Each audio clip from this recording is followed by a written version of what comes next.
It is the right of each and every individual to receive quality education and to become productive members of society.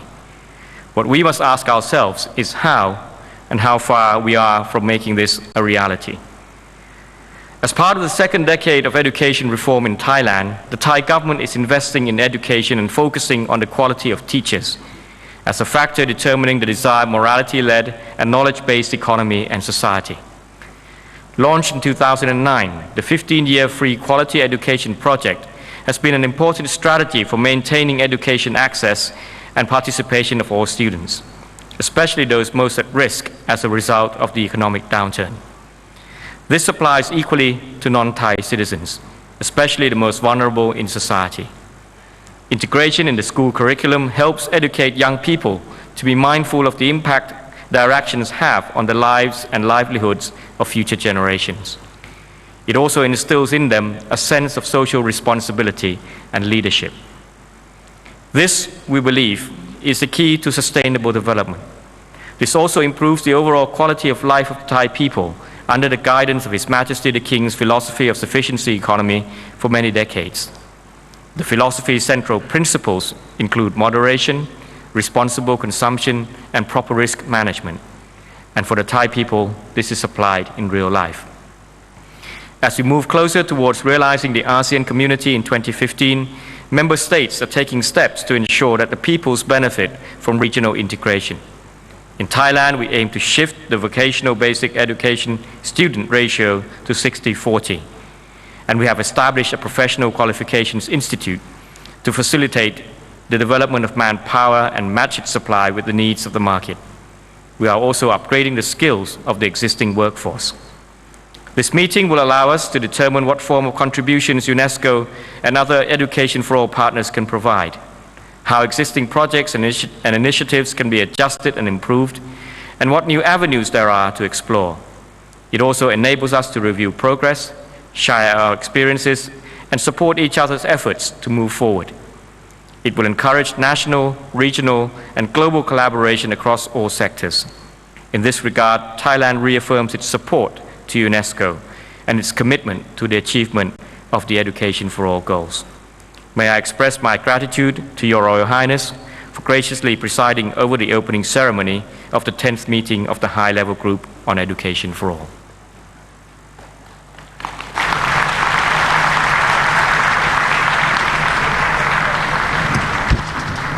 May it please Your Royal Highness, on behalf of the Ministry of Education and UNESCO, may I now humbly invite Your Royal Highness graciously deliver the opening address, Your Royal Highness.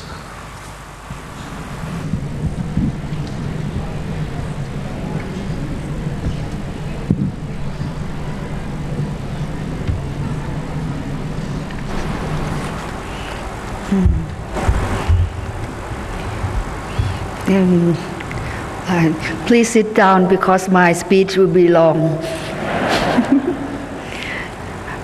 Madam Irina Bokova, Director General of UNESCO, Prime Minister Abhisit Vechachiwa, Excellencies, distinguished guests, ladies and gentlemen. It is my great pleasure to address this distinguished gathering at the opening of the 10th meeting of the High-Level Group on Education for All. Welcome all of you to Thailand.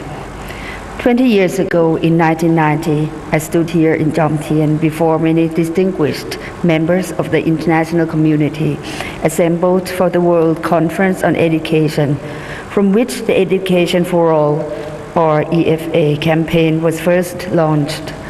The participants of that conference pledged their support to this important global agenda, which underlined the right of all people to have quality basic education and acknowledged an obligation to meet basic learning needs.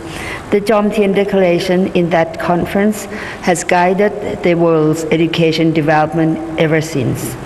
The Dhaka meeting in the year 2000 injected new energy into EFA process, and over the next 10 years, a series of theme-based meetings of the high-level group has been an input in maintaining momentum, reviewing progress, and exploring new strategies.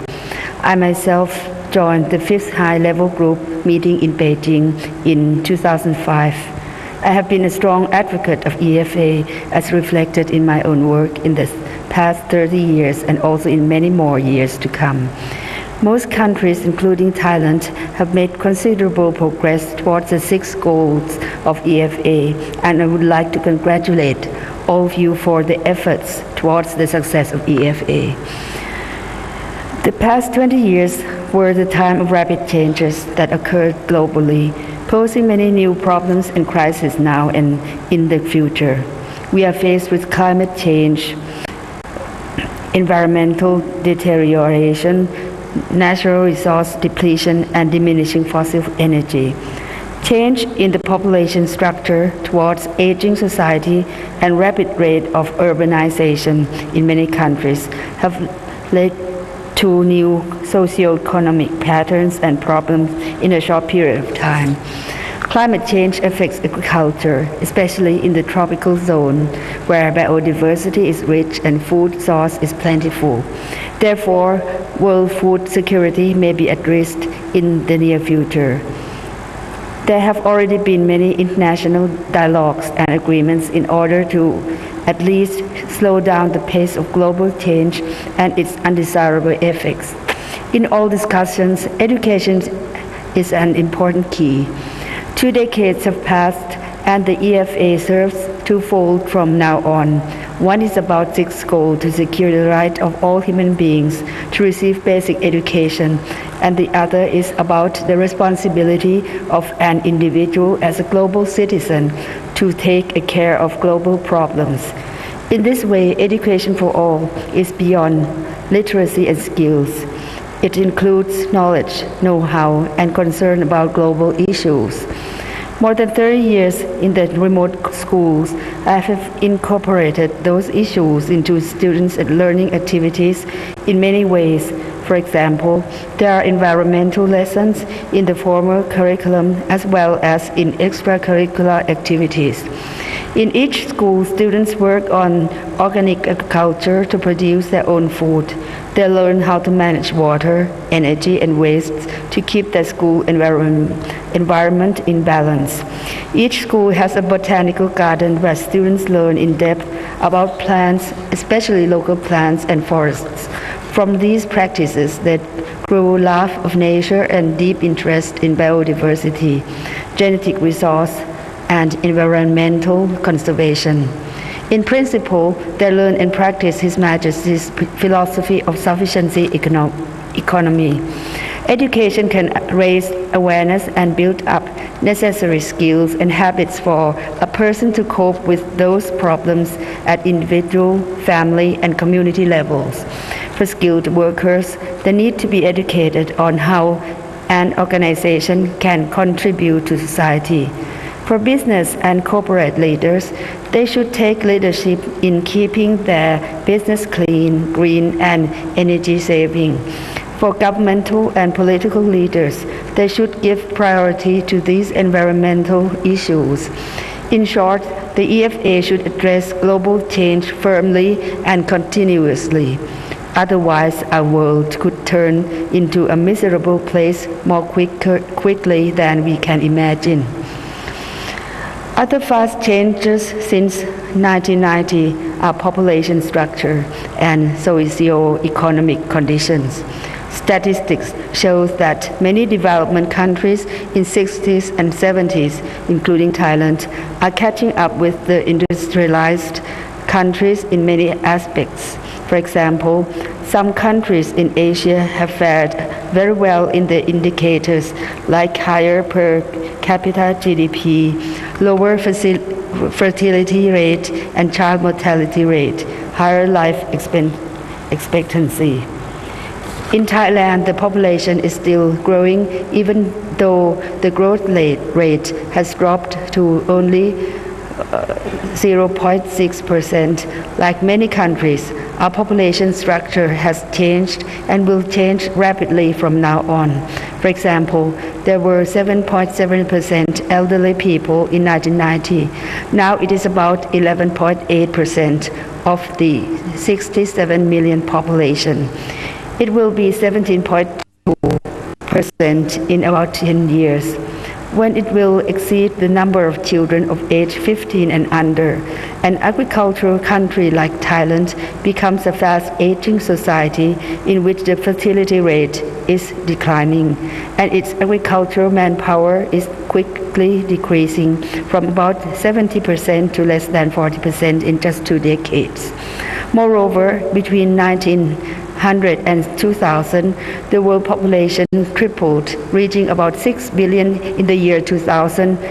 Adults today were born in the fastest growth period, which was about 20 years before 1990. Therefore, it is not surprising that many countries attending the first World Conference on EFA will struggle to provide education services during that boom. As a result, some of today's adults, including the elderly, never benefited from basic education as children or adults, and are literate or not literate enough to secure the well-being of themselves and their family. In the developing countries, there were many social changes in the past 20 years. For example, there are more single parents due to increased divorce rate, more migrant workers both from within and outside the countries, and consequently more newly urbanized group in the urban areas. The urbanization rate in Thailand is about 31%, which is high, but not as high as that in some other countries. Fast urbanization destroys rural and local cultures, leading to new lifestyles that are more dependent on modern technology and money. These are some examples of social changes in the past 20 years. While the gaps between the industrialized countries and the developing countries in most regions have been smaller since the 70s, there may be blind spots at the macro level. Unlike the obvious divides like geographical conditions and socio-economic disparity in the past, the new form of divide can be more subtle and escape attention. There are a few examples. In some schools in Bangkok metropolitan area, the conditions are rural, even though they are located in the most urbanized area in the country. Another example is about children and youth who are arrested for crimes of the modern time, like drug possession, drug intake. There are more unprepared and unready teenage mothers at younger ages. There are more cases of HIV/AIDS. In Thailand, there are about 2 million migrant workers, most of which are immigrants crossing the borders to sell labor, and some have children with them.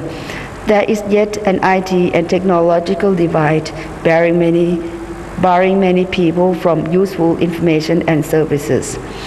Education must build up conscientiousness and responsibility of all to care for the well-being of disadvantaged people as well as the deteriorating environment. All for education and education for the well-being of all are important to the future of mankind. Most of my work in education has been devoted to improving the well-being of the disadvantaged group. For example, I provide education for both adults and children in the remote communities, prison inmates, including children and youth detainees, chronically ill children in the hospital, mothers in deprived conditions, ethnic and minority groups, and people with disabilities. I am happy to have an opportunity to share my experience with other countries like Myanmar, Mongolia, Bangladesh, Laos, PDR, Vietnam, and Cambodia.